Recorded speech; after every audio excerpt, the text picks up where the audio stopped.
a secret. Somebody's acting a fool. Somebody's acting. Okay. You don't have to whisper. Okay, that's a secret. That's what Cynthia or what Ariana's saying. You're acting a bitch. You're acting. That's what she's saying. Get it together. Okay. What are we talking about? Hey, I'm Hey, everybody. him and her. Here we are in the Him in and world her. of him and hers and doing our things, and let's go. Talking about Wicked again. Sorry we haven't been around in a couple of weeks. I almost died. Kind of. I was sick. You know, I'm a big baby. And I decided I didn't want to do anything else. I had a major sinus infection. It sucked. I'm sorry. But we also just made a capital or company decision here. Let's just say he didn't sound good, okay? Oh no, it was terrible. Oh god, I was sick.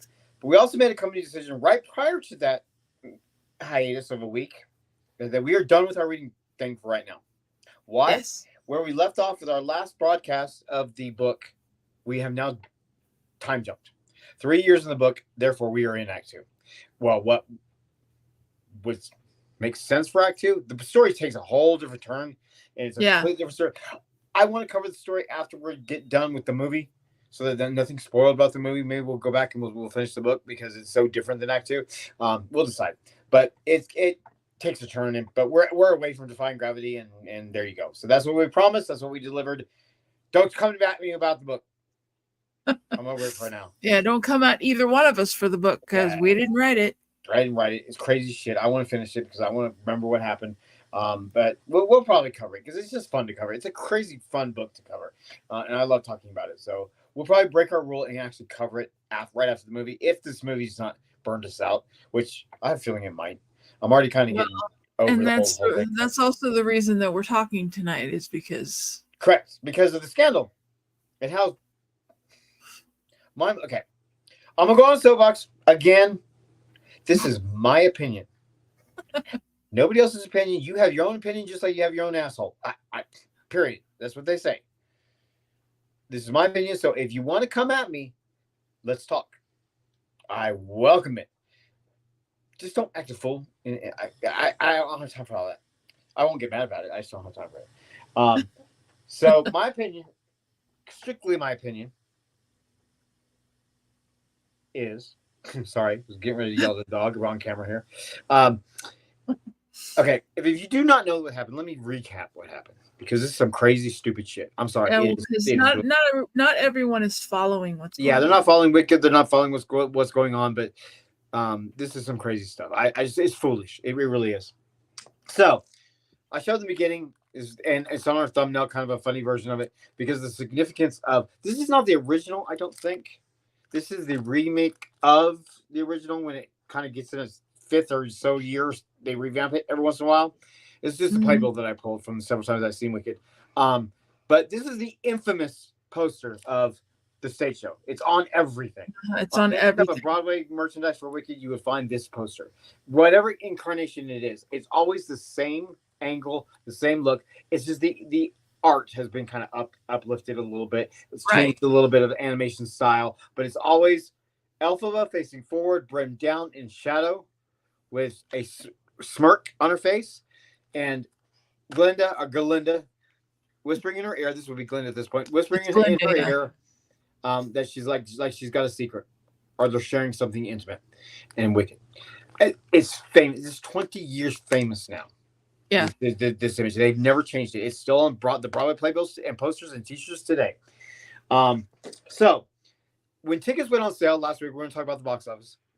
But when tickets went on sale last week, or was it last week or the week before? Anyway, right before I got sick, Universal released 2 new great posters.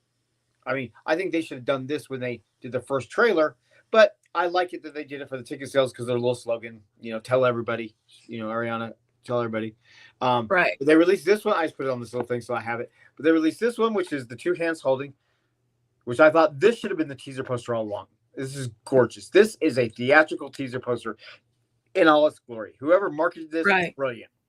And then they released their version, which is fine, of that poster. This is obviously a tribute to that poster, but in live action form.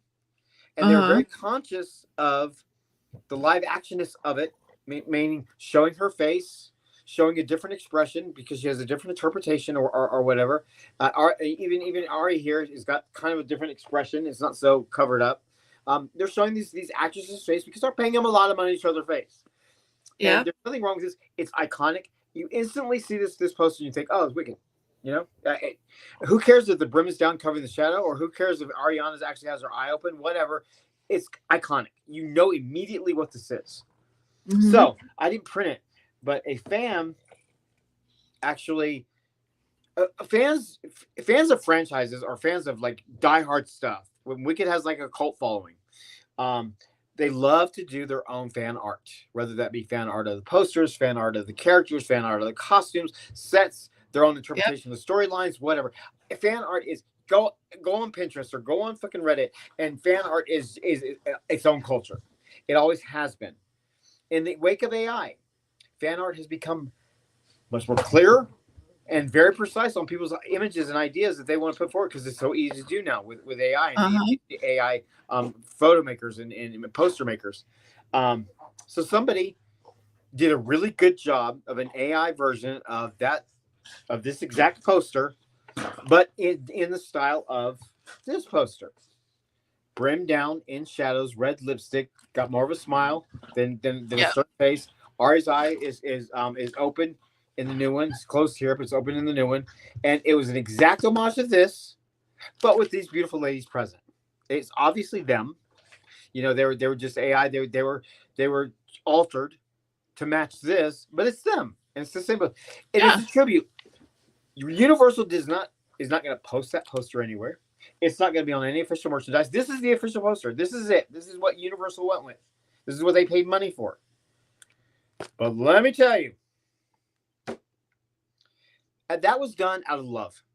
I guarantee you it was done out of love. I guarantee you it was done by a fan who was a diehard that spent their time to go through these things and to meticulously do this because it looked professional. It looked like it was an official movie poster. And to put that much love into it, I even thought when I saw it, it's better than what Universal chose. I wish they would have gone something more like this, but Universal chose what they chose. That's their money, not mine. They can do whatever they want. And I like it that they're different. One is the movie, one's the show, whatever. Because even the art of the other ones have changed throughout the years. And Miss Cynthia Review, who I love, I lost her fucking mind. And in the most brutal way, in the most unfair way. I'll tell you what she did, and I'll tell you what my suggestion would have been for her. She still needs to open her mouth to say something because she has not yet. Don Chu has not said anything. Ariana Grande has finally commented on it, but that's about it. The Universal has not commented on it, I don't think. Cynthia is not anywhere to be seen. Ariana has been appearing in public privately 3 weeks before this movie's release, or a month before this movie's release. And what she did was she went on social media with a reprint of this fan's art and was basically called out directly to this fan. How dare you? This is the most offensive thing I've ever seen in my life. You have erased me. You have stripped me from my humanity and whatever. I'm not direct quoting her. I don't have the quote pulled up. No. In essence, that's what she was saying directly to this fan who created this piece of work. Now, to explain for those who are not following in this whole wake of AI and stuff, what her sentiment was. It has been interpreted for her. She has not spoken on it, but people have interpreted what she means. Is lately with the wake of AI and how good computer editing and stuff has gone, a lot of these actresses have been edited in their photos. Rather, like Zendaya had one that was released on the red carpet where she was made extremely thin, like European thin. Zendaya got all pissed off about it. Ariana Grande has been edited. Madonna has been edited. All these women have been edited throughout the year. Yo, no sir, and So that was Cynthia's sentiment. Don't take away my face when I had presented it to you. And that's what she was looking at. And I understand that sentiment. She's like, that is the creative decision that I made to present this character in my thought process when we were taking that picture as a tribute to this infamous poster. She says, the Broadway poster is not our poster. We are not a direct copy of the Broadway poster. We are an interpretation of it. We're a tribute to it. It's not the same thing. I understand that. I get it. But how dare you attack a fan who did this out of love? Because the problems that this has caused and the fact that you have not backtracked yet, you don't have to apologize for your sentiment. This is the whole J.K. Rowling bullshit all over again. You don't have to apologize for your sentiment. Apologize for the way you addressed it. Yeah. That's all. You can say, here's what I would have said. Here, I'm Cynthia Radio, green face and all. I say, wow. I would print the poster. Because she even goes on and puts the real Universal poster and says, this is our poster, blah, blah, blah. These are my eyes and crazy shit. So I would have said, I would print this poster. I would directly call that fan's name. She didn't even call the fan's name. She says, how dare you, in the thing. Yeah. I would have called the fan's name. Hey, at Wicked Lover, this is beautiful. What an amazing tribute to the Broadway poster. And had we gone in that decision, this almost might be better than what we would have taken. However, this was not our decision. And let me explain why I chose the look that I gave in this poster. So I don't want other women and little girls being body shamed or erased or whatever. And that's how I took it and blah, blah, blah. But good work. Keep up your love for the franchise. But please share our poster, the official poster for Universal, and continue to work on, continue to celebrate your art or whatever it is. But to make a point that the Universal poster is the official poster, to make a point that the fan did it out of love, and then to make her point about the whole body image thing. That's all she had to do. Instead, she directly attacks the fan. Mm-hmm. Wicked's got a lot going against big mistake. Yeah. Wicked has always, I have said on my soapbox the first time I started feeling really antsy about this movie, it has so many strikes against it in an uphill battle that it's got to climb that you don't need anything like this at the last minute at the home stretch. And this is a bad one at the home stretch. And now you got Cynthia and Ariana Grande not appearing in public together. You've got Ariana Grande piping off in some crazy explanation about all this because she's been coaxed into supporting Cynthia, and yet you can tell in her face, I think she feels it's kind of silly. The whole thing, and she understands how bad it is at the same time. You have to watch her reaction when she was interviewed at the not the Met Gala, some red carpet, some museum, and she was really confused because she started to say what she thought, and I honestly thought she was going to say it was stupid. The whole thing was just blown out of proportion. But then the interviewer and PR people that you could tell because Ariana was looking around, PR people said, support Cynthia. That's the wrong decision. I'm sorry. You don't have to support or deny Cynthia. It just express what it is. A fan did something out of love. You guys didn't agree, but it looks nice. It's a tribute. Yeah. They're Wicked fan. Why attack a fan? Because this thing went viral. This thing blew up overnight. And it was on the national news next to Trump's bullshit that night. Here Trump did this and stood on his head and shit his pants, and Wicked, they got that kind of national news. And I was like, oh, and Cynthia has still not spoken about it. Yeah. And I think that's absolutely wrong too. And I think John Chu needs to speak about it. And I think Universal needs to speak on it because they're digging their grave the more days. There are diehard fans for every musical out there. Yeah. Yeah. The Broadway has a cult following now. There's shows that are basically like the fucking Beatles. Spring Awakening, Rent. Rent was the pioneer of this cult thing. And Wicked happens to be one of them.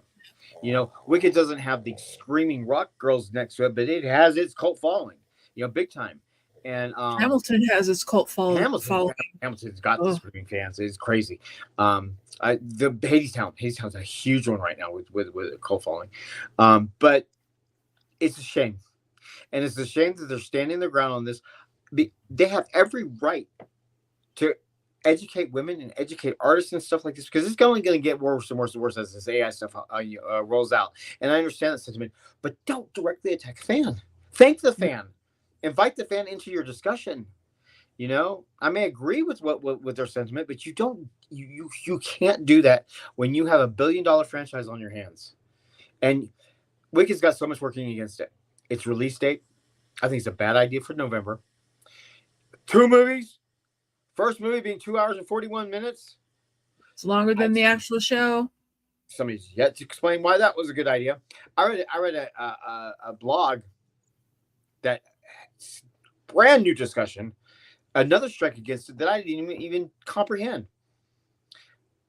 The musical starts with No One Mourns the Wicked, which is the end of the fucking movie or the end of the show.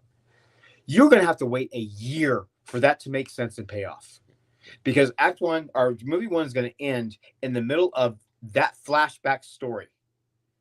Act two will not flash forward. It will continue with that flashback story all the way to the. You got to wait a year for that to pay off. That movie is going to be dismantled. It's. I never even thought about it. It's a really bad decision. I was like, people who've seen it, diehard Wicked fans have seen it. They're praising it every minute, counted it, never been. Oh my god! I'll let you know how I think. I don't think 241 minutes is. They're like, well, we could have never done it in one part. They do it every night all around the world. Well, the first part is longer than the entire musical. They said, here was their excuse. This whole thing. I'm gonna go on this soapbox one more time. They said, but get down. They said when they decided to put it into two movies, the stronghold reason they felt they had to do this was that Defying Gravity was always meant to be a curtain closer.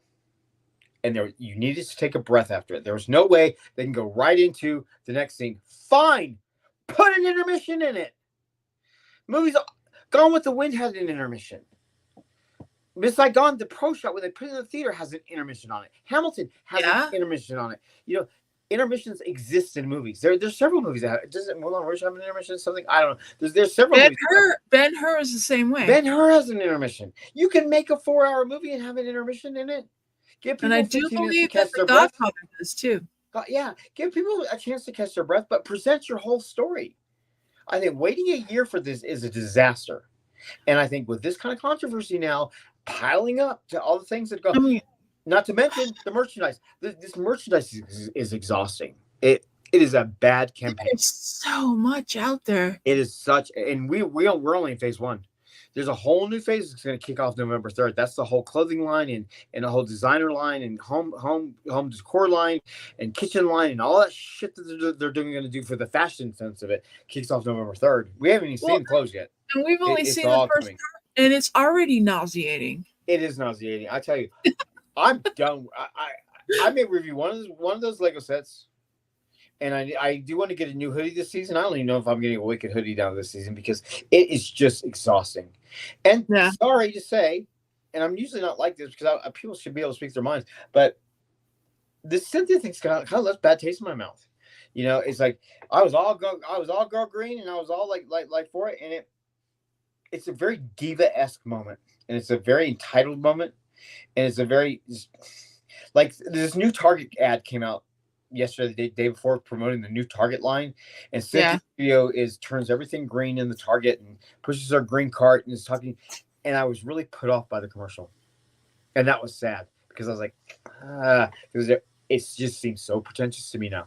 It seems so entitled now. It seems, and that's just because all this is fresh. I love Cynthia's talent, but I do not like this behavior at all. And I know there was other controversies with Cynthia in the past that kind of left bad taste, but we don't need this going into the box office. The box office was strong, and I was surprised. They proved me wrong when those tickets first went on sale, and the box office was on path to be equal or second to, maybe even surpassing Deadpool and Wolverine as the hottest pre-sale tickets for the year.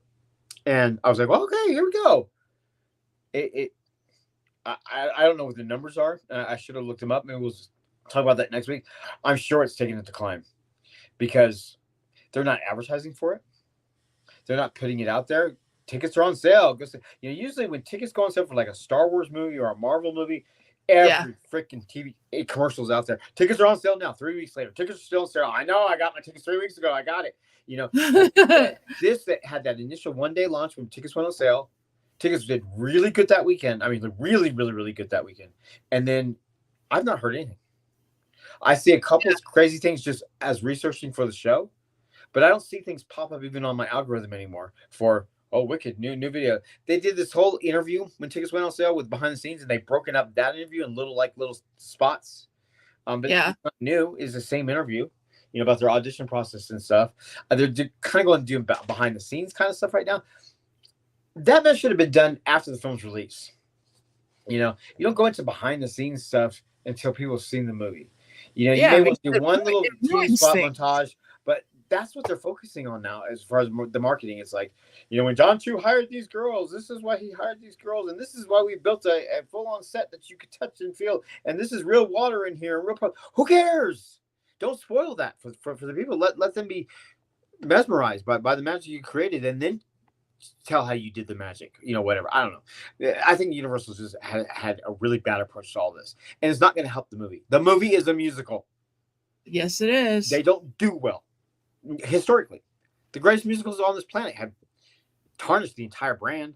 Cats, Les Miserables. You know, it's a lot of these musicals are so niche that people aren't going to movies anyway. And now we expect them to go to a 3-hour part one movie of a thing during the holiday season that November is traditionally a slower movie holiday than Christmas, going against Gladiator 2. If they say it's going to be Barbie Oppenheimer all over again, you're going to have Wicked and Gladiator 2. Guess what? Who I think is going to win the November? Probably Gladiator 2. You know, because it's a musical. It's a 3-hour musical. As soon as people hear that it's going to be 3 hours, they're going to be like, and it's only the first part? You got your damn mind. Oh, wait till it comes on video. Yeah, I can understand it if they waited a couple of weeks and then released the second part. Don't do it in 2 parts. Well, yeah, they should have just done it all together in one thing. Because But I tell you, by the time everything that I love about Wicked, and this is really biased, but pretty much everything that I love about Wicked is in Act 2. And am I even going to be jazzed for Act 2 when it comes around? Am I even going to care to hear the soundtrack when it comes around? I'm already exhausted about this. I haven't seen this damn movie yet. And okay, I'm just being cynical right now. I may love it. I may be the greatest thing. I may be watching it every other day, probably. But if I didn't expect to be this bitter about it a month out before the opening, they've really, really, really killed it for me for now. You know, they dampen my spirits about the whole thing. And that's just my own personal belief. Not that it won't do well or whatever. That's all its own. Well, I think it's because they saturated everything with it, and it's just everywhere. The story and the music, the Steven Schwartz speaks for itself. Wicked is world famous, cult followed for a reason. You don't need to be so freaking directorial and change the whole universe of Wicked just to make your statement on it. Tell the story that's beloved. I keep saying that about if you want a musical on the big screen, do what Lynn did and put the freaking pro shot up there. Period. You don't have to stage it as a movie. You don't have to make Oz really happen. Looks great on stage to me. You know, I don't know. I'll never really be a big fan of American-made musicals because they don't do them right. They're looking for they're filming. See, here's the problem with movie musicals in America. They're making these for the general audience, not for the fans. They want the general audience money, not the fans' love. And 9.9 times out of 10, they blow it. The only ones that are really successful this day and age is originals. Greatest Showman, La La Land, Moulin Rouge. When that came out, those are original, and those are worked because that was the first presentation of that material. All remakes of Broadway shows to movies have tanked in the last couple decades. Les Miserables, Cats, Dear Evan Hansen. What else? What else? Yeah, I just also Dreamgirls. Let's see, Dreamgirls. In the Heights. In the Heights. In the Heights was In the Heights didn't do well. I mean, some of these were successful. Some of these made their money back, but nothing of the caliber of La La Land. Nothing of the caliber of Greatest Showman. West Side Story tanked. That was Steven Spielberg, for Christ's sake. Just because you have a big name and you have big stars attached, that doesn't what this material needs. I would have preferred them to do an intimate movie and hire 2 unknowns. Let those 2 unknowns at the right appropriate age tell the story. There are powerhouses all over this world that could have taken these roles, and you would have known them as Elphaba and Glinda. That's it. And they would become famous for that. And if you had somebody that take a more intimate approach to it and not such a lavish Hollywood, let me spend $1 billion because I want to impress you. You know, because I think that I love John Chu. I loved Crazy Rich Asians. I thought it was one of the most intelligent films done. Fresh take on filmmaking in a long time. But I say this a million times with movies. There's movies. There are filmmakers, and there are filmmakers to win awards. It's Mm-hmm. pretentious to me, and I think John Chu is slipping into that. And I think he wanted to make the biggest playground that he could with this because he could. And we're not even getting new songs. Huh? We're not even getting new songs, are we? Well, hold off on that. We don't know that yet. We are not getting any published to the public new songs on the first rendition of the soundtrack. That's all we know. That's the only fact that's out there. I find it very odd that they would release this movie with all this money behind it, with the Oscars waiting, with Cynthia Erivo a fucking Oscar away from an EGOT, and they're not putting a song in there because none of the other songs are gonna be allowed in. It has to be written for that movie, and these are written for the stage show. That doesn't mean that they're not holding that new song and they're going to release a special edition of the soundtrack prior to the Oscars, and it's also credited in the film. As long as it's credited in the film, they don't even have to release a soundtrack. So I would hold. I think there's two new. I thought they said there's 2 new songs for each part. So there's 4 new songs, 2 new songs for each part, and I think one of them is a Mad Marvel song, and one of them is an Elphaba song for the first part. And then the other one, I thought I heard one was a duet and one was another Elphaba song. I could be wrong about that. Somebody could just made that up, but that was the last of the rumors that I heard about new stuff. There's got to be new material in there. They do it every single time, even if it's an end credit song, that counts. They could do an end credit song, and Cynthia Erivo can sing it and be in contention to win the freaking Oscar. So we don't know that yet. At 2 hours and 41 minutes, I hope there's new songs in there. I know. The songs, the 13 tracks that they have in there now would last you about 40 minutes of actual dialogue in between. So now, reviews of people that have seen the movie, they praise. There's no other way they could have done it. This is absolute perfection. Every single minute counted. You won't feel like it's 2 hours and 40 minutes. You won't even question the fact that it was split up in 2 parts. Okay, prove me wrong. I'm a cynic. I'm going into this. I shouldn't have done it, And I didn't think about the No More Mourns Wicked thing until I read that, and I was like, that makes really good sense. Because if you're catering this to a general audience, you've already fucked them up. Wait a minute, I thought The Witch was already dead. Spoiler alert: this show's been out for 20 years, folks. Yep. I thought The Witch was already dead. Wait, I'm confused, and we already know that they're going to start with No More Mourns Wicked. It's on the soundtrack. We've seen the previews. There goes Dorothy and Toto and all the people, walk through. Noble Collection spoiled the fucking lion. I was shocked. I'll spoil it right here.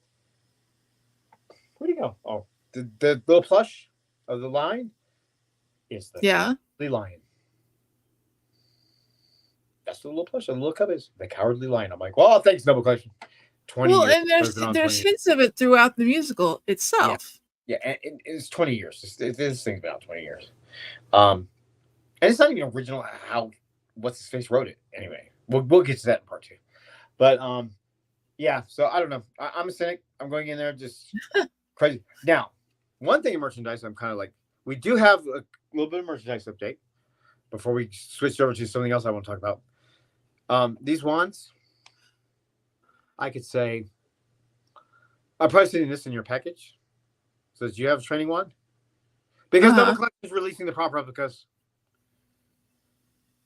Wait, they're what? They're releasing the prop replicas of the wands. Not these. Okay. So they are releasing them, and they're coming out next month, I believe.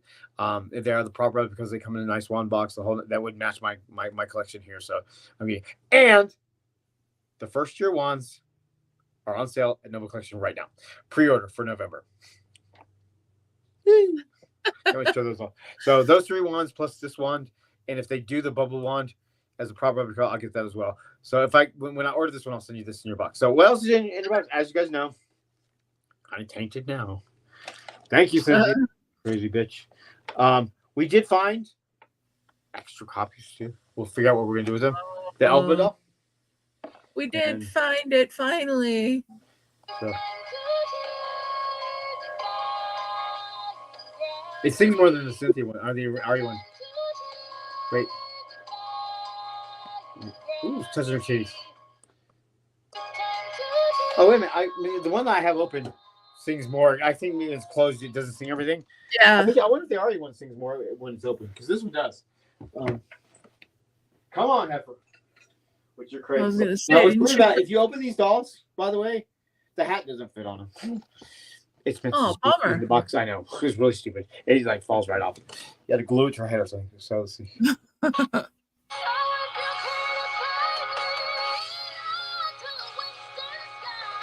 Don't erase my face. I'll kill.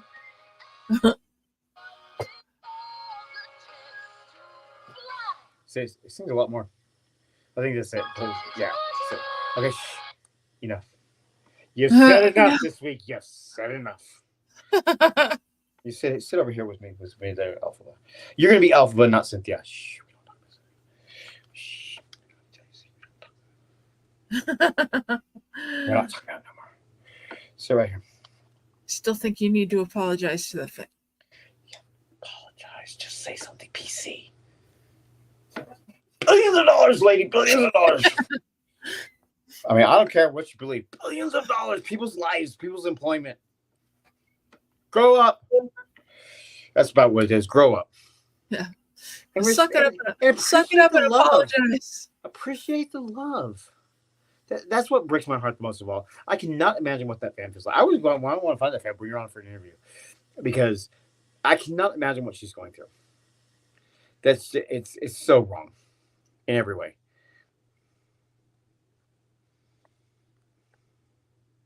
Green. She's naked. Ooh, no, she's not. She got panties on. Are you serious? Yeah. Are you seriously gonna make her naked right now? No. Because the dress is kind of cool. But they talk about the making of this actual dress was really cool. They did it based off of mushrooms. It's off of the fungus that she did. I was like, how cool. Yeah. Okay. Merch really quick. So we did find obviously Cynthia Belton one here on the Elphaba doll, which was rare for a while. Now it's everywhere, I guess. Or every Target. It's like out there. It's not so loud. But we do have an extra one. I opened one because there's going to be some fun we're going to do with this later. Dawn's getting one. I have my one with my other Glinda. And so we have an extra one. We'll decide what we're going to do with it. I don't know. It's too early to tell. We haven't figured that out yet. Yeah. So it's too early to tell. We'll figure it out later. I'm going to see what the culture of this movie is. So that was our find for the week. I will be doing one of the Lego sets. And if there's anything else I buy, we'll show off. But I think our show and tells are winding too close because I got a lot of things to buy. I'm not buying a bunch of wicked crap. Maybe a hoodie because the fashion. Okay, the fashion is coming out November 3rd, and I say that there are clothes that are already out there. That's Universal's TeePublic line, whatever, where they say, "Here's our movie. Here's the million designs that you can get on T-shirts and hoodies and pullover sweatshirts and stuff. Pick a design, pick a color. There you go." That's how they're doing every single movie of every single franchise. They've been doing that for years now, since like Avengers, Infinity War. Shut up.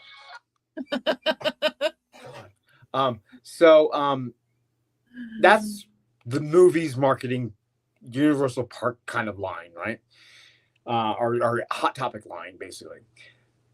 November 3rd launches the fashion line, the home decor line, the kitchen line. And what this is, as overkill as that is, this line is gorgeous because this line has actually been designed by the costume and set decorator of the film.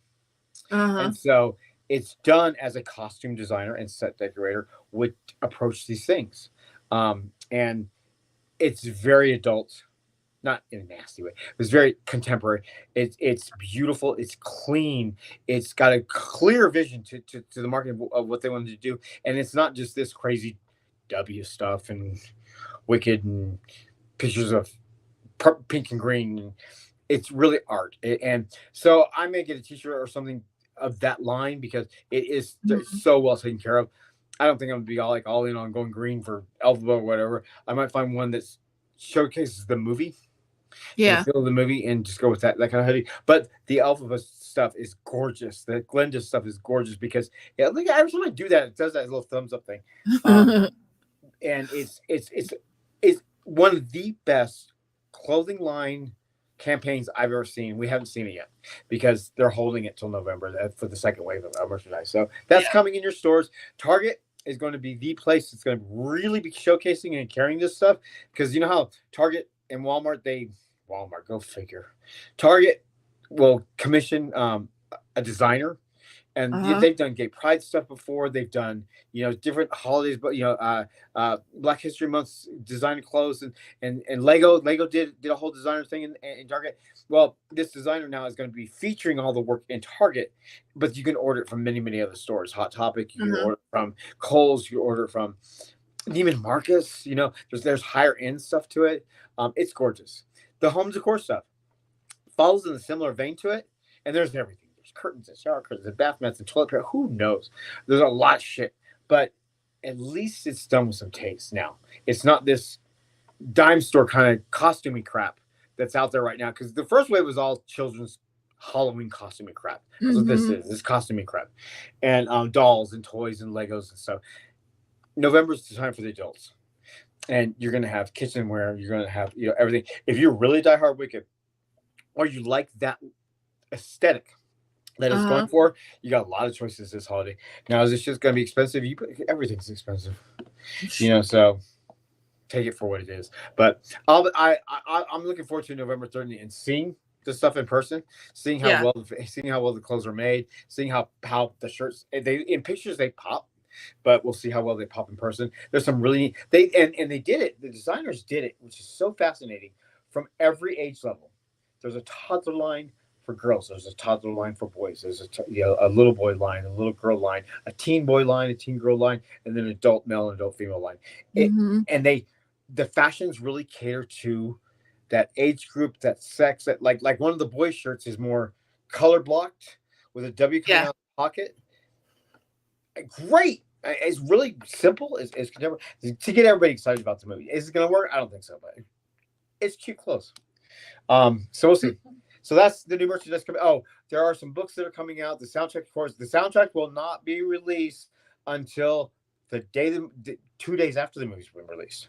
Because I'm going to go see the movie on the 20th, which is the AMC's Fans Days. And I believe, somebody correct me if I'm wrong, in America, that is the only one showing of Wicked across the country at AMC's on the night of the 20th, or afternoon of the 20th.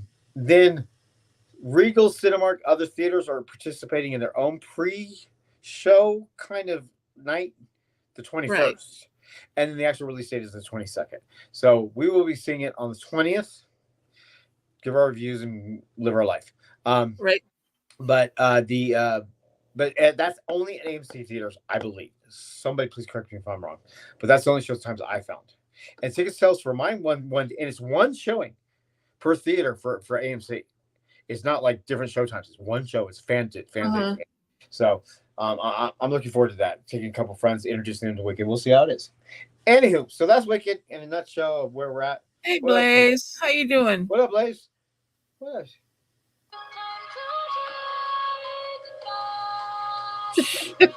Say you're sorry.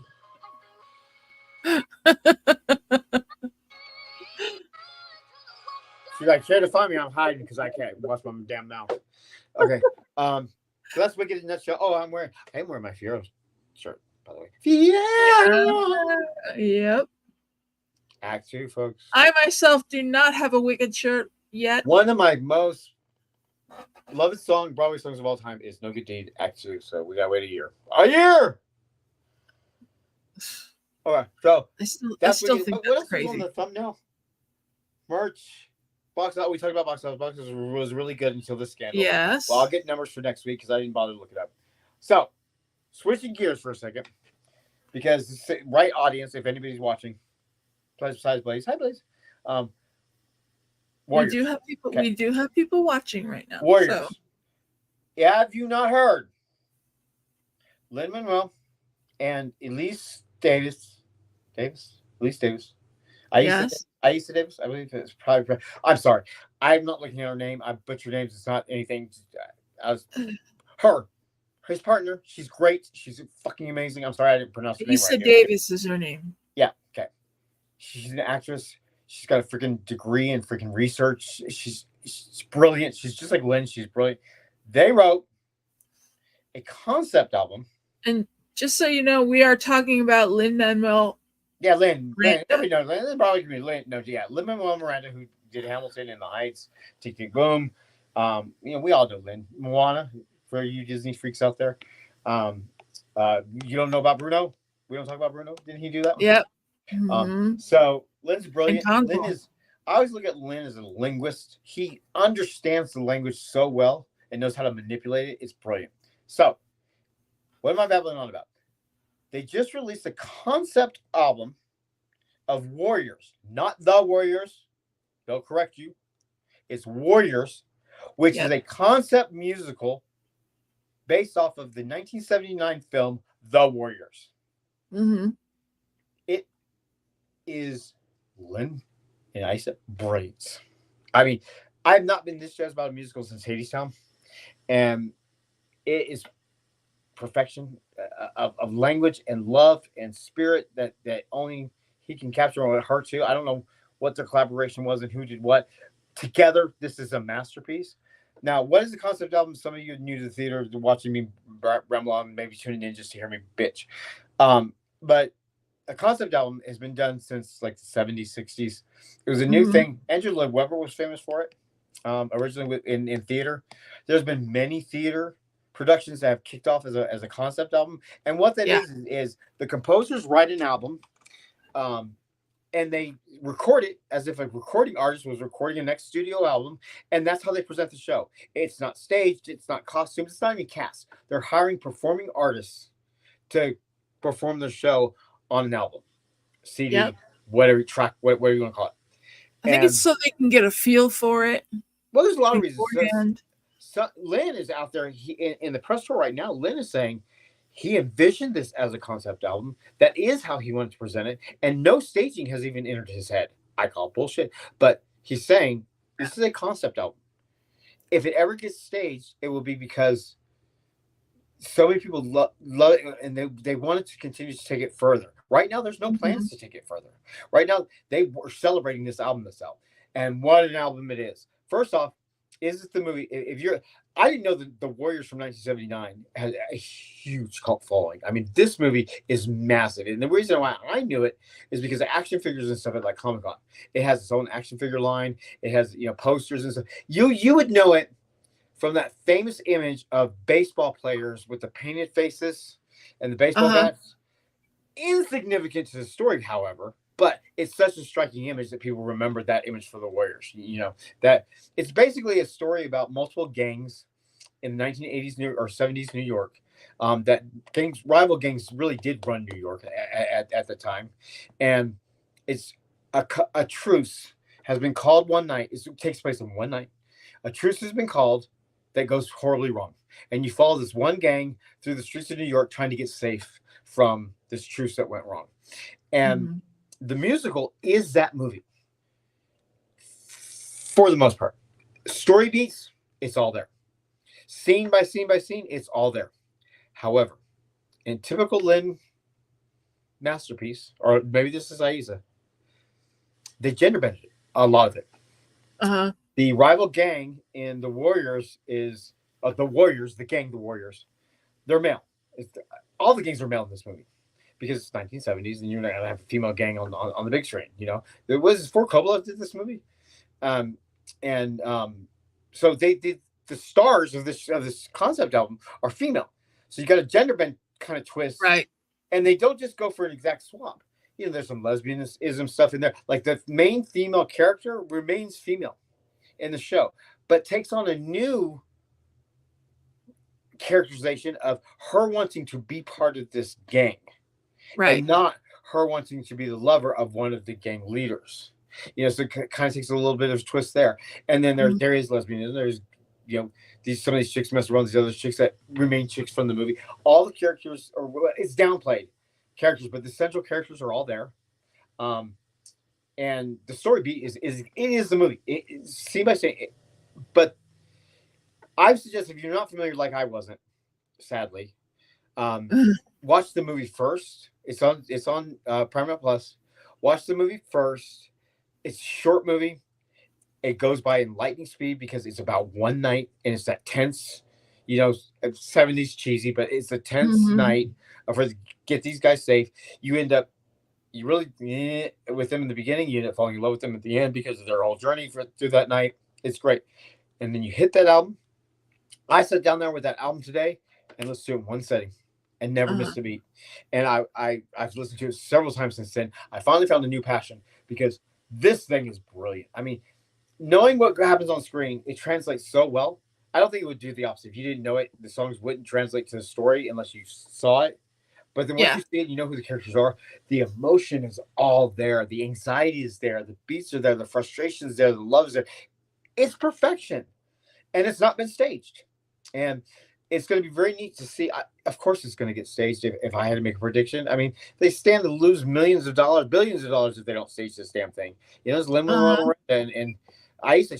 She's been in everything, so she carries the name with her. The cast has got full of hip hop recording stars.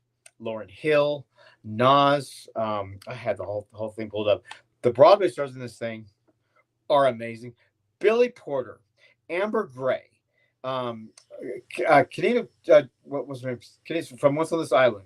You have Angelica and Philippa Sue. No, yeah. Angelica and not Angelica. Eliza. Yeah, Eliza and Peggy from Hamilton. You have other actors from Hamilton's productions throughout the years. It's star-studded, and nobody takes the front page. This is an ensemble cast. Everybody's carrying their weight, and some of them are so unrecognizable in their characters or their roles that you only hear hints of who. Like Amber Gray is lost in her role. It's amazing, What is her name from Once on the Side? Who I love is it because the gang is now these 7 females, whereas in the movie there are 9 males. And these 7 actresses who play this are all superstars. They're all mega Broadway stars or recording artists. And it's just like the powerhouse that comes behind. It's like Lauryn Hill plays a central character in the beginning of this film. If you knew anything about it, she plays a male character, a central male character, but possibly the catalyst of this whole thing. It's like you're listening to the greatest new Lauryn Hill album that's out there. It's like, oh my, when Billy Porter kept saying, you're like, hey, hail Billy. Because he's these people are at the top of their career on this album. There is so much love and passion put into this concept album that if it never got staged, it's still perfection. Because I don't see why it wouldn't be staged though. This is Glinda and Miranda, girl. Yeah, if it does get staged, of course you've got the greatest talent in the world going to be staging it, but it will go through reworks. They always do. When you have a concept album like Hadestown started as a concept album, it's very different from how it ended up on Broadway. Jekyll and Hyde, almost a completely different show from its concept album to what it ended up on Broadway. What other was? Well, even Hamilton. Hamilton, was an original mixtape. It was supposed to be a mixtape at first. It ended up getting on Broadway, and then they released the mixtape that Lynn always wanted to release afterwards. So, but he had that concept album idea in his mind for a long time, to do. Even Les Miserables was presented as a concept album in French for the first time. It's all in French, and it's beautiful. Do we understand what we have? Because we understand the story, but it's very different melodically. Tell Me on a Sunday is another perfect example of a concept album staged into something totally different, but still holds the essence of what it was. Tell Me on a Sunday is the one-act play that was originally a one-act concept by Angela Weber, one-woman show, one act. He paired it with a one-man dance one act, male dance one act, female put it together, and that is Song and Dance. The Angela Weber musical Song and Dance that became very famous in the 80s. Some revivals they'll bring to revive a show and reintroduce the show to the public in a new concept album. Jesus Christ Superstars has so many damn concept albums, studio albums. That really is the grandfather of all of these that really got the idea down. Because Jesus Christ Superstar, when it came out, it was in the top 40, top 10 of actual contemporary albums of the time. Disco albums and pop culture albums. We used to have Billboard charts back in the day, back when I was your age. We used to have the top 40 or the top 100 every week. And Yep. Jesus Christ Superstar rose to the top of the charts, when it came out as an album, not as a Broadway show, as an album. And that's what really kicked off this real love for concept albums. And it works. I mean, talk about a way to sell somebody on an idea and to get you're famous like Glinda and Ice. You get such great talent together, are able to present everything that's in your mind on there. I have not been this jazzed about an album or a show in a long time. For most of us, we get introduced to Broadway shows by the soundtrack. So almost all shows for us, non-New Yorkers or non-West Enders, are concept albums. In this general sense of it, we're hearing the soundtrack first. We're following along with Wikipedia to the story and listening to the lyrics, and we get an idea of it. That's how I was introduced to almost every single show I've attended. Except for Spring. I was also late to the Hamilton craze. I was too. Because I didn't want to deal with rap, because rap is not my favorite thing, but that's one of my favorite soundtracks. Yeah. I that's the biggest crow I've ever eaten in my life. That thing was bitter and it was hard to choke down. But I resisted Hamilton for a long time because I was just like that. I don't know hip hop in my music. I don't like hip hop. It's angry music. It's gonna make me angry. It's gonna stress me out. Why is hip hop music in Broadway? Come on, talk about closed-minded idiot. Because when I listened to Hamilton on a very personal, very special night that I needed an escape, and I said, I'm just gonna listen to Hamilton. I hate this shit. It'll make me mad. Whatever. But I need to get away. It was something. Maybe one day I'll tell the story, but it was something very, very personal. Every note meant something to me, and now when I listen to that show, it's one of the most special shows of my life. And not only because of what it meant to me emotionally at the time that I finally introduced myself to it, but my God, did I appreciate language for the first time. I appreciate that how one man's brain works to twist and the syntax of breath control and syllables within a sentence, and these actors hitting this every single night. It's brilliant. Hamilton is more brilliant than Warriors, sure, because this is new to me. But the linguistics and the storytelling of Warriors is exact on par with Hamilton. I mean, it's brilliant. It's absolutely brilliant.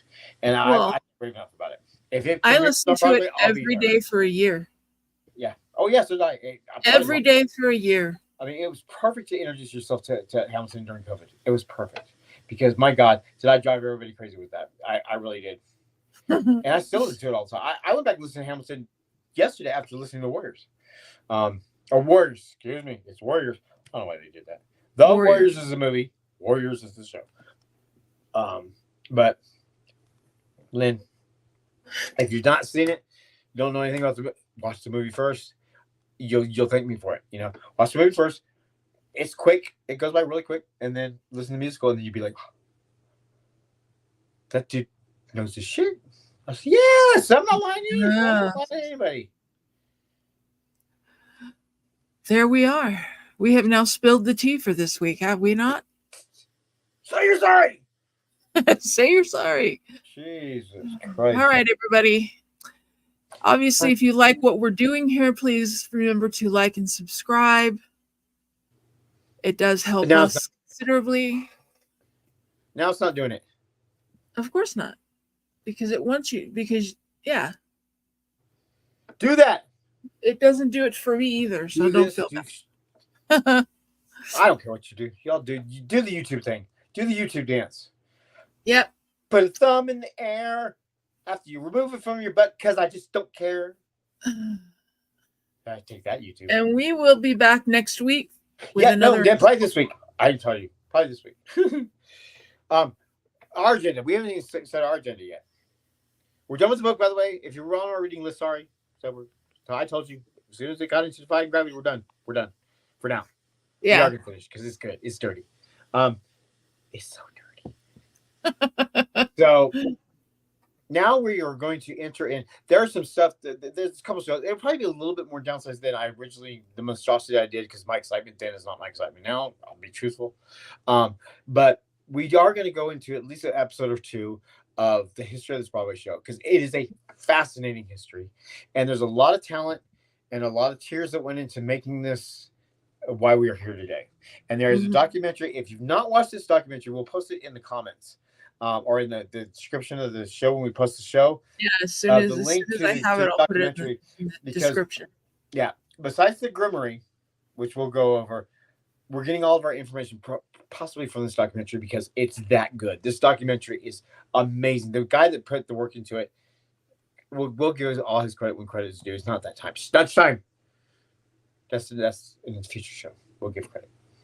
But no, we'll have the link to it. You can watch it. It's fast. If you're in the Wicked and you're following my dumbass to bitching and moaning about it, you'll like this documentary. And when we talk about it, you'll have the knowledge because I can't play the documentary. It's not my own material, but we'll reference it because but as soon as I have it, I will put the link in the description of this video. A lot of the same material though is in the Grimmery, and I'm telling you, if you guys are big fans of Wicked or being introduced to this, there's no better way to get engulfed in this world than to buy that book. That book is one of the most beautiful anniversary books that a Broadway show has ever presented. Most of the big Broadway shows have their own book like that, but this is the Grimmery. The way it's cushion material, the love that's been put into it, and the rich, unbiased history that's in there. And that's what I find absolutely fascinating. A lot of times it's just a little showcase, a little commercial for the show.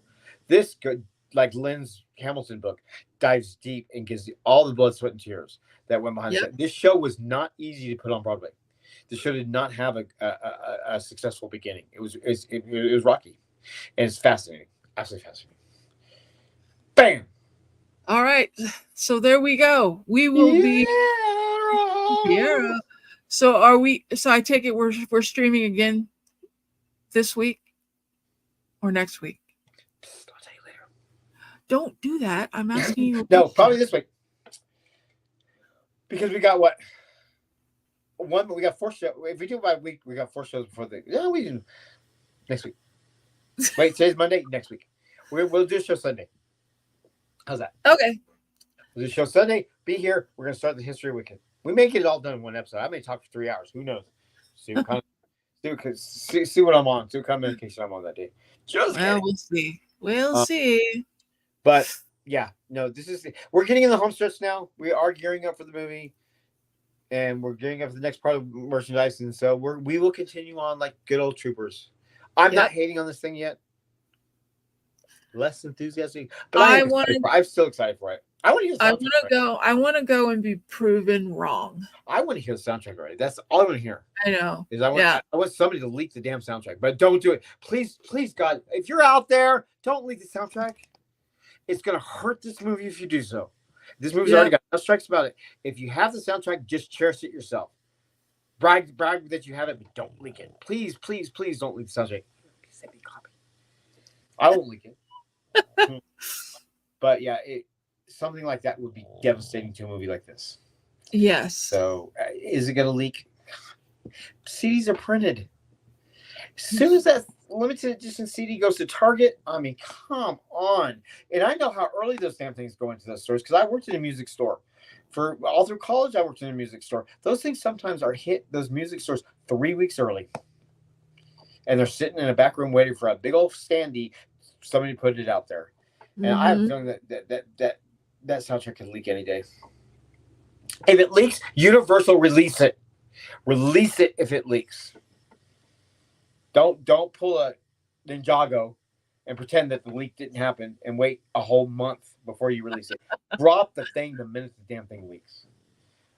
My opinion. Nobody asked for it, but I have good ideas, folks.